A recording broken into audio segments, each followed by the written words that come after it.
Friends, मैं आपके सामने गौरव मिगलानी। थ्योरी ऑफ डिमांड का हमारा ये वीडियो नंबर 7 है। इससे पहले इसी चैप्टर की 6 वीडियोस आपकी इसी यूट्यूब चैनल के ऊपर अपलोड हो चुकी हैं। 11th क्लास की अकाउंटेंसी की भी 43 वीडियोस आपके इसी यूट्यूब चैनल के ऊपर अपलोड हो चुकी हैं, आप उसको भी अच्छे से देख सकते हैं। अब हम बात करते हैं इस टॉपिक की जो आज हमने पूरा करना है, और ये हमारा लास्ट टॉपिक ही है। पहला टॉपिक है relationship between income and demand. दूसरा टॉपिक जो हमको पढ़ना है, impact of taste and preferences on the demand of a product. तो हम पहले बात करते हैं इस टॉपिक की, relationship between the income and demand. पीछे वाले चैप्टर्स के अंदर हम क्या स्टडी करते आए हैं? पीछे वाले चैप्टर में हमने स्टडी किया है प्राइस और डिमांड में रिलेशन। अब हम प्राइस और डिमांड के रिलेशन की बात नहीं कर रहे हैं, अब हम बात कर रहे हैं इनकम और डिमांड में क्या रिलेशन है। सिंपल सी बात है, जब आपकी इनकम इंक्रीज होती होगी तो सबसे पहले हम क्या चीजें ज्यादा यूज करना स्टार्ट करते हैं, क्या चीजें ज्यादा खरीदते हैं? इनकम के इंक्रीज होते ही सबसे पहले हम अपने कपड़े अच्छे खरीदते हैं, लग्जरीज आइटम खरीदते हैं, पुरानी कार बेच देते हैं, नई कार खरीद लेते हैं, पुराना मोबाइल बेच देते हैं, नया मोबाइल अच्छी क्वालिटी वाला बहुत महंगे वाला मोबाइल खरीदना स्टार्ट करते हैं। तो मतलब हम क्या करते हैं, पहले वाली चीजों को रिप्लेस करना स्टार्ट करते हैं और काफी अच्छी क्वालिटी और अच्छे स्टैंडर्ड के प्रोडक्ट को हम खरीदना स्टार्ट करते हैं। इनकम के बढ़ते ही मोबाइल अच्छा आएगा, कपड़े अच्छे आएंगे, जूते अच्छे आएंगे, कार अच्छी आएगी, लग्जरी आइटम्स भी हमारी और भी अच्छी आनी स्टार्ट हो जाएगी। पर मानकर चलिए कि कुछ लोग ऐसे भी होते होंगे जो इन आइटम्स को यूज नहीं कर रहे। मान लो वो पर्सन पहले से ही कोर्स ग्रेन यूज कर रहा है। कोर्स ग्रेन क्या होता है पहले ये जान लो। कोर्स ग्रेन होता है एक ऐसा लो से लो क्वालिटी का मोटा अनाज, वो मोटा अनाज जो एनिमल्स पशुओं के खाने के लिए काम आता है। इंडिया में अभी भी बहुत जगहों पे ऐसे लोग हैं जो कोर्स ग्रेन को यूज करते हैं क्योंकि उनकी इनकम इतनी अच्छी नहीं है।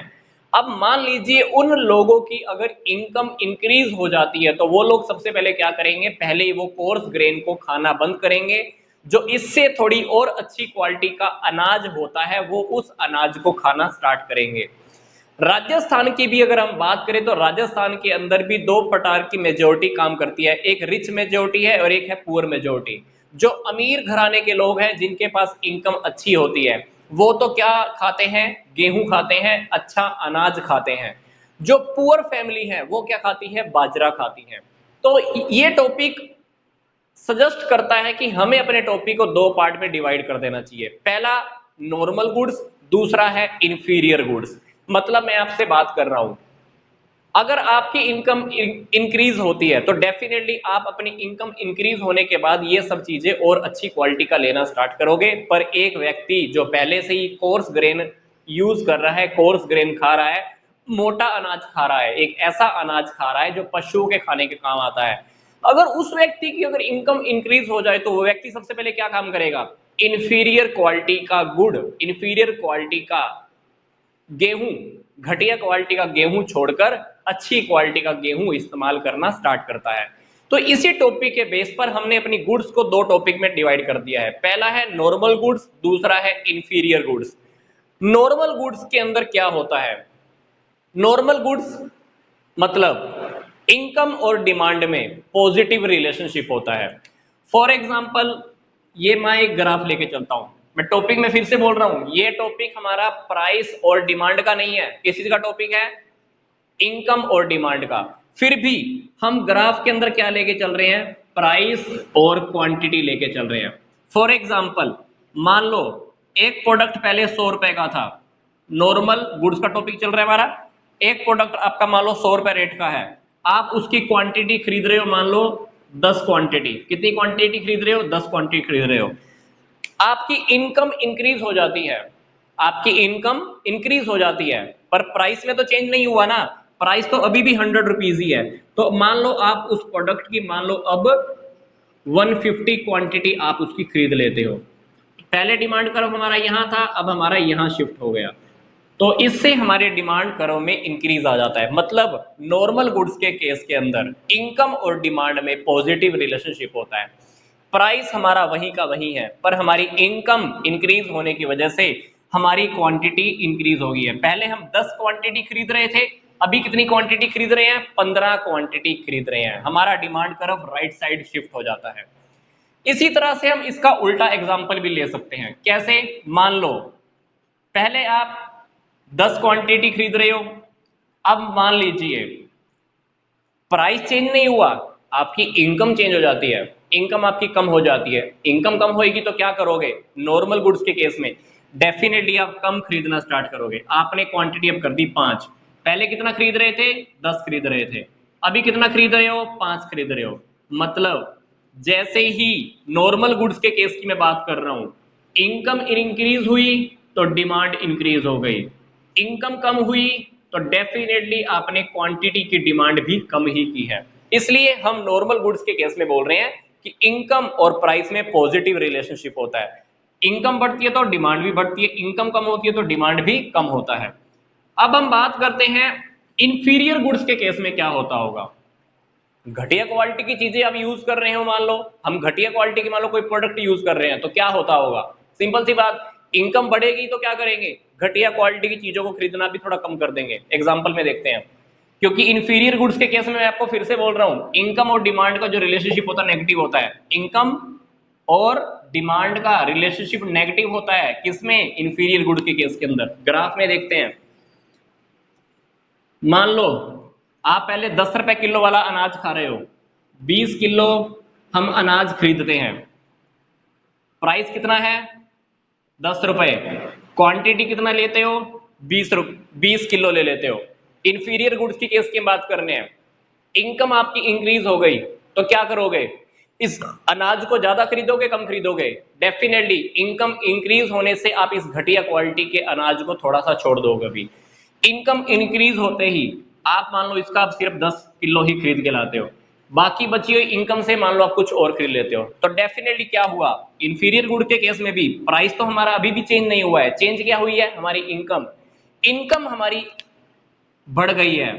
इनकम बढ़ने की वजह से हमने क्या किया? डिमांड कम की है। पहले हम खरीद रहे थे 20 किलो, अभी कितना खरीद रहे हैं? सिर्फ 10 किलो खरीद रहे हैं। तो इसलिए इनकम का और डिमांड का जो रिलेशनशिप होता है नेगेटिव रिलेशनशिप होता है इंफीरियर गुड के केस में। एक एग्जांपल उल्टा भी लेके देख लेते हैं इसमें, इंफीरियर गुड्स के केस में। फॉर एग्जांपल, आप 10 रुपए किलो वाला अनाज खरीद रहे हो, 20 किलो खरीद रहे हो, आपकी इनकम कम हो जाती है। इनकम कम होने की वजह से आपको इसी इंफीरियर गुड के ऊपर ज्यादा डिपेंड होना पड़ेगा। आप इसको ज्यादा खरीदोगे अब, क्योंकि आपको सुपीरियर गुड अब कम खरीदनी पड़ेगी। तो 10 रुपए किलो वाला अनाज अब आपको ज्यादा खरीदना पड़ सकता है। मान लो आप इसको अभी 30 किलो खरीदते हो, प्राइस और ये क्वांटिटी। पहले आपका ग्राफ ये था, अब आपका ग्राफ ये हो गया। हुआ क्या है? इनकम अगर आपकी बढ़ जाती है तो क्वांटिटी आप कम खरीदते हो, इनकम अगर आपकी कम हो जाती है तो क्वांटिटी आप ज्यादा खरीदते हो। ये वाला हमने ये एग्जांपल देखा, आपकी इनकम जैसे ही कम हुई तो हमने उस प्रोडक्ट की क्वांटिटी ज्यादा खरीद ली। पहले हमारा ग्राफ ये था, अब हमारा ग्राफ ये बन रहा। डिमांड करो पहले ये था, अभी डिमांड कर्व शिफ्ट यहां पे हो गया है। तो इसलिए इंफीरियर गुड्स के केस के अंदर इनकम का और डिमांड का हमारा जो रिलेशनशिप होता है वो नेगेटिव होता है। अब हम बात करते हैं नेक्स्ट टॉपिक की, impact of taste and preferences on the demand of a product. Taste और प्रेफरेंसेस का एक प्रोडक्ट की डिमांड के ऊपर, एक कमोडिटी का डिमांड के ऊपर क्या फर्क होता है? मैं आपको बता देता हूं, टेस्ट और प्रेफरेंसेस के अंदर 3 बातें आती हैं, लाइक डिसलाइक। पहली बात लाइक डिसलाइक, जिस चीज को आप ज्यादा पसंद करोगे ज्यादा खरीदते हो, डिसलाइक करते हो तो कम खरीदोगे। ट्रेंड, अगर फैशन, कोई भी चीज अगर ट्रेंड में आई है, फैशन में आई हुई है, तो अब उस चीज को ज्यादा खरीदना पसंद करते हो। अगर वो चीज फैशन से बाहर है तो हम उसका क्वांटिटी कम खरीदते हैं। तीसरी बात क्लाइमेट, इन्वायरमेंट। मान लो आपको पता है कि सर्दी आने वाली है तो डेफिनेटली आप वूलन, सर्दी के कपड़े, ऊन वाले कपड़े ज्यादा खरीदोगे। अगर आपको पता है कि गर्मी आने वाली है तो डेफिनेटली आप गर्मी के कपड़े ही ज्यादा खरीदना पसंद करते हैं। इंपैक्ट ऑफ टेस्ट ग्राफ के अंदर देख लेते हैं। मान लो एक प्रोडक्ट है 100 रुपए का, कपड़े खरीद रहे हो मान लो आप पहले 5 पीस, कितने पीस खरीद रहे हो? Price and quantity. आपको पता लगता है कि अभी फैशन चेंज होने वाला है, डिमांड क्या करोगे आप? डेफिनेटली आपको पता है कि ये चीज फैशन में से बाहर होने वाली है, पहले तो आपने 5 पीस खरीद लिए थे, अभी पता है फैशन में से बाहर होने वाले हैं, तो आप क्या करोगे, ज्यादा खरीदोगे कम खरीदोगे, डेफिनेटली कम खरीदेंगे। प्रोडक्ट तो अभी भी 100 रुपए का ही है, तो अब आप कितना खरीदोगे, मान लो सिर्फ 3 पीस ही खरीदते हो। तो टेस्ट की वजह से, क्लाइमेट चेंज होने की वजह से आपकी डिमांड कम हो सकती है। इसी तरह से उल्टा भी हो सकता है, टेस्ट मान लो आपका इंक्रीज हो जाए, आइसक्रीम पहले आप कम पसंद करते थे, कम खरीदते थे, आपकी आज आइसक्रीम के अंदर आपका टेस्ट बढ़ गया है, तो डेफिनेटली आप क्या करोगे, डिमांड ज्यादा करोगे। ध्यान रखना, प्राइस तो चेंज नहीं हुआ है, पर क्वांटिटी के अंदर चेंजेस किस वजह से आया है, टेस्ट एंड प्रेफरेंसेस की वजह से आया है। तो ये चैप्टर हमारा कंप्लीट हो चुका है, ये भी हमारा वीडियो नंबर 7 था। तो यहां तक का वीडियो देखने के लिए आप सबका बहुत बहुत धन्यवाद।